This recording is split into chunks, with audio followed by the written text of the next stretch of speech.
the RNC propaganda fest, and after he survived an assassination attempt. So is it fair to say that if his polling is where it's at now, this is the ceiling for Donald Trump, while Kamala's polling is her floor, considering a lot of these voters don't know who she is yet, are open to hearing what she has to say?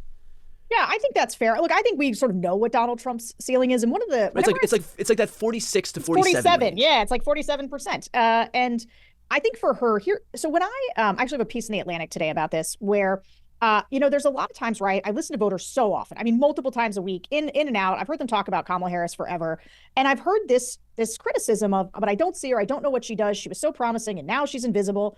That it just always kind of washes over me. I'm like, yeah, people don't really like Kamala Harris. But when the context was shifting on Biden, and it was really looking like, oh, maybe we were going to contemplate a real Kamala Harris presidency or candidacy. I started listening to it with that in mind. And actually what I realized I was hearing was that negative impression, but also all the upside. Because if what they're saying is, I don't know her, I don't see her, what they mean is, I don't know, she could be good, but she'd have to show it to me. Yeah. And so I think that we are at the beginning of her potential upside. I think the polling right now, like we are. When did this happen? Wow.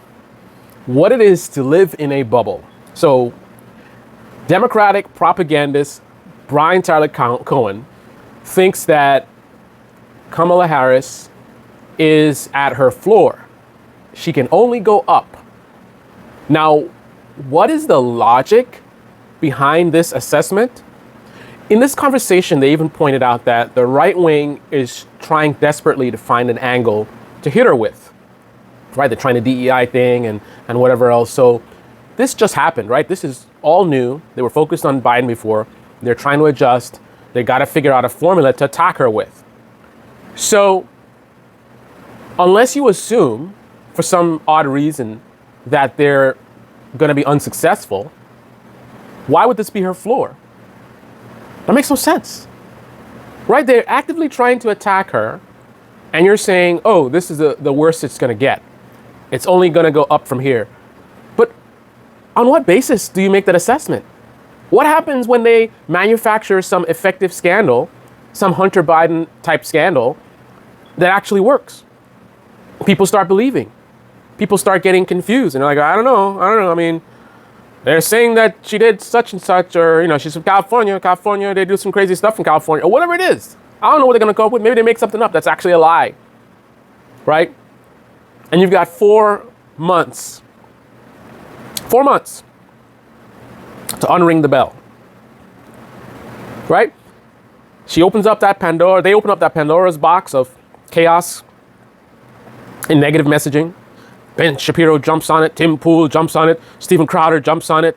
And then ironically, we got some left-wing channels like the Revolutionary Blackout Network jump on it. Maybe Tim Black jumps on it for some odd reason. You got all these people talking about, did you hear that Kamala Harris, she was involved in a scan organization, or she at one time that said that she wanted to abolish the police, or whatever it is. Right? Why on earth is there only upside for Kamala Harris? I can understand why you'd want to speculate that Trump might be at his peak. We've had 4 years of Trump, and, he's been also running for president, for re-election for quite some time now.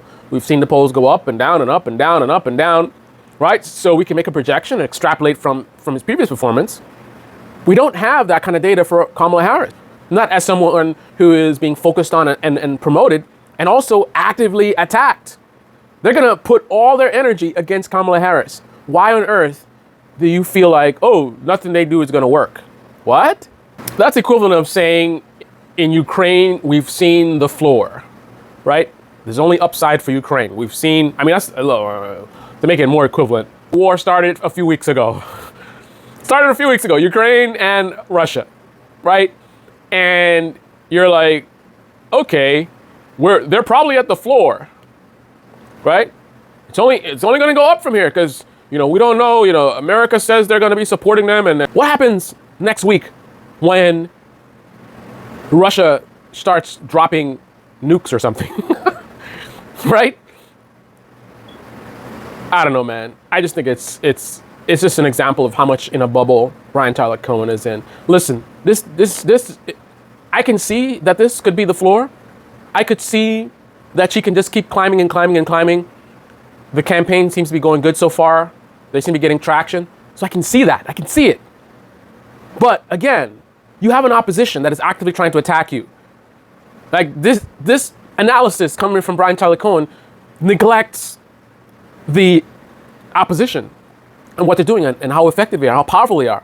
They have a massive propaganda machine that makes Brian Tyler Cohen's propaganda look like nothing. Right?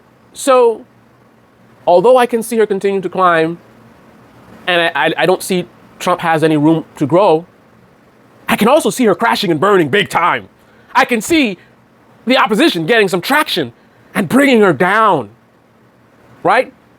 And this whole campaign just crashing and burning. That's not a radical idea.